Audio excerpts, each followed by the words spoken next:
Все сразу решить невозможно, но мы будем это делать вместе. И я считаю, что сегодня действительно воистину очень добрый и божественный день. В Ингушетию возвращаются русские семьи. Люди бежали от осетино-ингушского конфликта сколько-то лет назад и просто бежали. Из Ингушетии открывается православный храм, первый за 130 лет. Сотни семей переселяются обратно, сотни семей.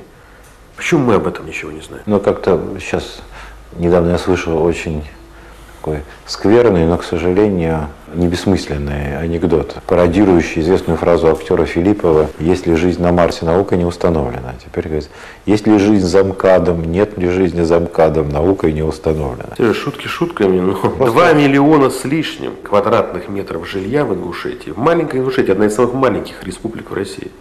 2,5 миллиона с лишним квадратных метров по цене, по руководству республики.